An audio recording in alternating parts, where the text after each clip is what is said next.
आपको पता है, आज बहुत सारे प्रभु के दास लोग अय्यूब के विषय में केवल इस प्रकार से प्रचार करते हैं कि अय्यूब परमेश्वर का भय मानने वाला, खरा, सीधा और बुराई से दूर रहने वाला था।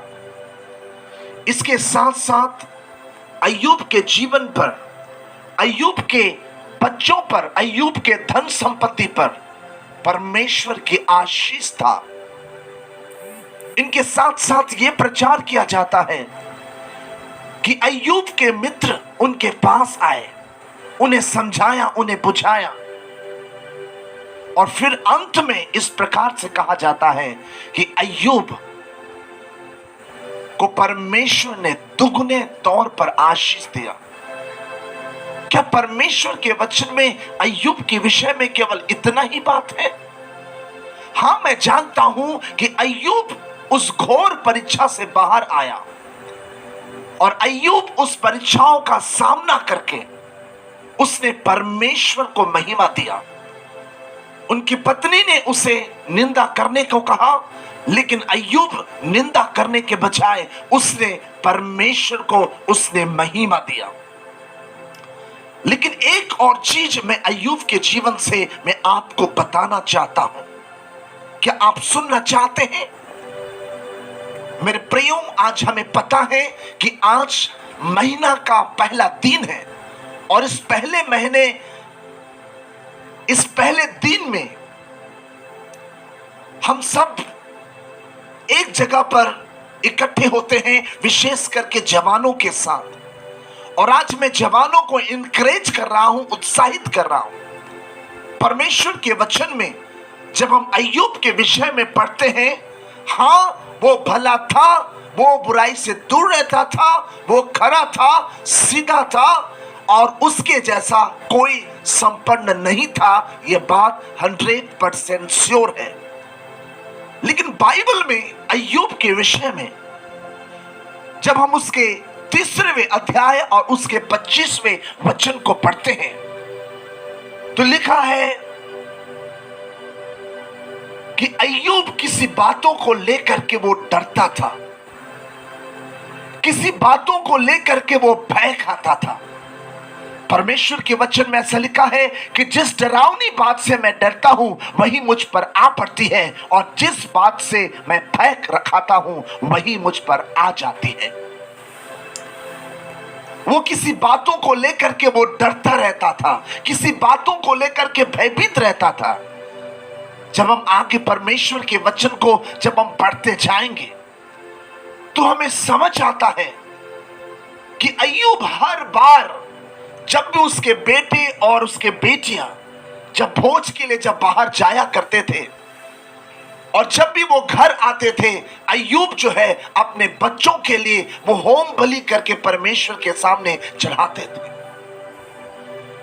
इसलिए कि अय्यूब के अंदर में ये डर था कि कहीं ये मेरे बच्चे परमेश्वर से दूर ना हो जाए, ये धन्य धनाढ्य संपत्ति से इस भोग विलास में अपने जीवन को व्यतीत ना करें। और बहुत सारे बातों को शायद लेकर के अय्यूब अपने जीवन में डरता था। मेरे प्रिय परमेश्वर के लोगों, मैं आज आप सबको समझाना चाहता हूं। यहां पर जो लोग बैठे हुए हैं, मैं आप सबसे कहना चाहता हूं, मेरे भाई और बहनों, हो सकता है इन दिनों में आप किसी बातों को लेकर के आप ज्यादा ही डरते रहते हैं, ज्यादा ही किसी चीजों का भय खाते रहते हैं। लेकिन सुनो आज वचन क्या कहता है। अगर उस चीज से आप डरते हो या शैतान आपको बार बार डराता है, मैं आप सबसे कहना चाहता हूं वो चीज आपके जीवन पर आ जाएगा।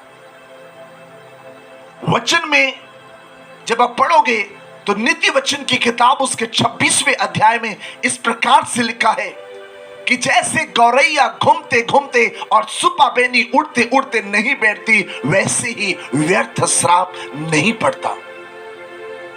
बहुत सारे लोगों के अंदर में डर है, मिनिस्ट्री के विषय में डर है कि हम सेवकाई शुरू करेंगे तो वहां आकर के लोग जो है हमें मारेंगे, हमें हटाएंगे। हम सब चीजों को सोच करके हम डर के साथ हम सेवकाई शुरू करते हैं और इस कारण से मिनिस्ट्री वहां पर सफल नहीं होता है।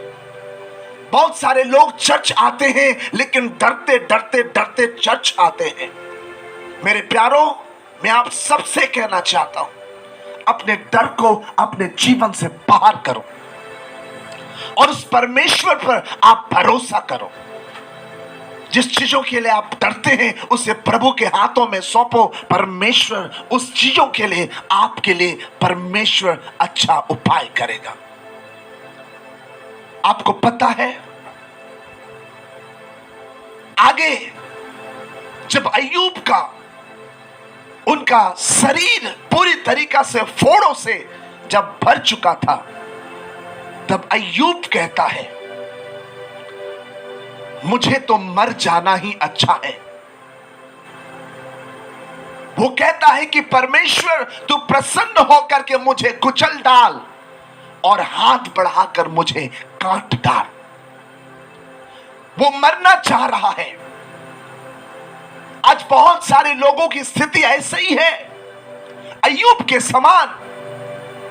जब कोई विपत्ति, जब कोई समस्याएं उनके जीवन पर, उनके परिवार पर आते हैं, तो वो एक ही बात को कहता है, इससे अच्छा है तो मैं मर जाता।